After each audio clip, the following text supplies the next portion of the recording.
बड़ी खबर, वीएचपी ने हनुमान चालीसा पाठ के बाद बाइक रैली भी निकाली है। विश्व हिंदू परिषद ने हनुमान चालीसा का पाठ किया और इस पाठ के बाद विश्व हिंदू परिषद की तरफ से यह देखिए बाइक रैली की ये तस्वीरें। कर्नाटक में बजरंग बली को लेकर सियासी तापमान इस वक्त गरमाया हुआ। हमारे साथ हमारे पॉलिटिकल एडिटर आमोद राय इस वक्त कर्नाटक से जुड़े हुए हैं। आमोद, आज हनुमान चालीसा का पाठ, हालांकि कहा जाएगा ये तो अपनी भक्ति और आस्था का विषय, इसको राजनीति से ना जोड़ा जाए, लेकिन खुद सीएम भी हनुमान चालीसा का पाठ कर रहे हैं। वोटिंग से कुछ घंटे पहले क्या मायने निकाले जाए? देखिए रवि, सीएम ही नहीं बल्कि देश के पीएम ने भी इस पूरे मुद्दे को पूरे चुनाव में 6 दिनों तक उठाया। और जिस तरह से सबसे पहले बजरंग दल पे प्रतिबंध लगा, उसके बाद 2 दिन बाद जिस तरह से कांग्रेस के यहाँ के प्रभारी रणदीप सिंह सुरजेवाला ने जो ये कह दिया कि बजरंग बली यहाँ के अलावा कैथल के भी हो सकते हैं, उनका वहाँ से भी रिलेशन है और उनके पिता का नाम गलत उन्होंने लिया, उसको लेकर पूरा मुहिम बना यहाँ बीएचपी कार्यकर्ताओं द्वारा, बजरंग दल कार्यकर्ताओं द्वारा, और बीजेपी ने इस मुद्दे को हवा दिया।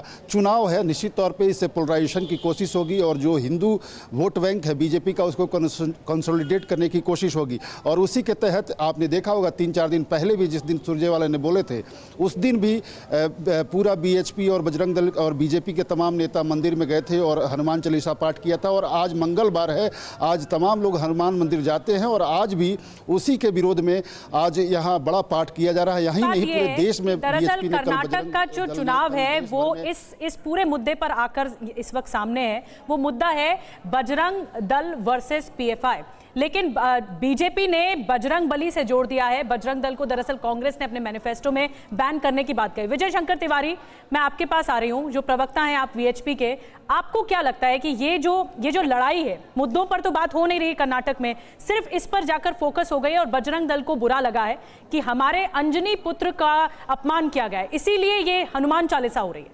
देखो, ये हनुमान चालीसा का पाठ केवल कर्नाटक में नहीं है, ये हनुमान चालीसा का पाठ पूरे देश में हो रहा है।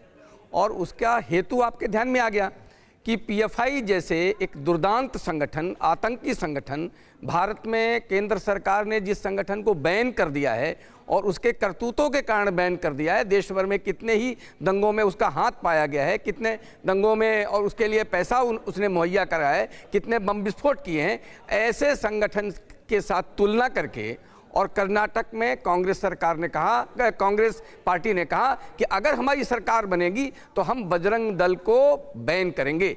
क्यों? क्योंकि अगर पीएफआई पर बैन लग सकता है तो बजरंग दल पर बैन क्यों नहीं लग सकता है? तो कांग्रेस ने पीएफआई के साथ बजरंग दल जैसे संगठन का, देशभक्त संगठन का, राष्ट्रवादी संगठन का उसका उसने तुलना की है। मैंने पीछे भी कई बार बताया, बजरंग दल वो संगठन है जो देशहित में काम करता है। बजरंग दल वो संगठन है जो इसी वर्ष, बिल्कुल वर्तमान वर्ष में 1 लाख यूनिट से अधिक रक्त समाज को दान किया है। कौन उससे जीवित होता है? लाखों लोगों का जीवन बचता होगा। पीएफआई ऐसा काम करती है क्या?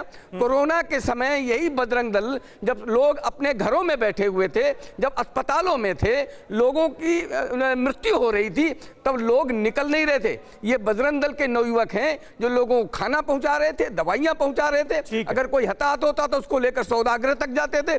इस बजरंग दल को उन्होंने पीएफआई के साथ तुलना की है, इसलिए हमने विरोध किया और अब हम उसी विरोध के स्वरूप में हम कहते थे सारे देश का बजरंग दल का जो बल है वो भी कांग्रेस के नाम से बात आगे बढ़ चुकी है। बजरंग बली के नाम पर वोट की सियासत ठीक है आपके हिसाब से? दोबारा बोलिए जरा। बजरंग बली के नाम पर वोटों की सियासत ठीक है क्या?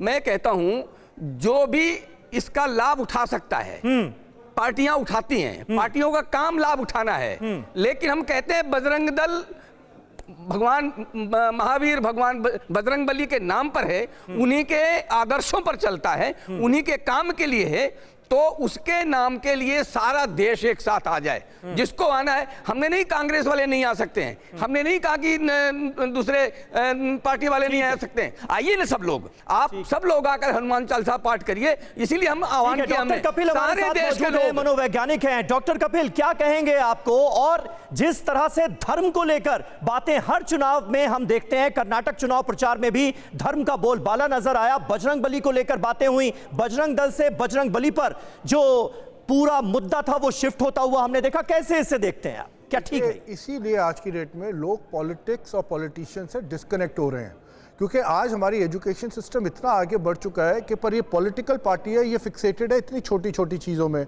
अब आप मुझे बताइए, कांग्रेस को अपने मैनिफेस्टो में ये निकालने की क्या ज़रूरत थी कि हम बजरंग दल को बैन करेंगे? ये अपने आप में पोलराइजेशन है। अब उन्होंने उसके आंसर करते हुए बजरंग दल ने अपना प्रोटेस्ट किया और उन्होंने अब इसको इलेक्शन का मुद्दा बना दिया। आप डेवलपमेंट की बात करिए, वहाँ पे कर्नाटका में करप्शन की भी बात हो रही है, जबकि ठीक है बीजेपी ने वहाँ पे काफ़ी अच्छा काम किया होगा, पर करप्शन की भी बात हो रही है।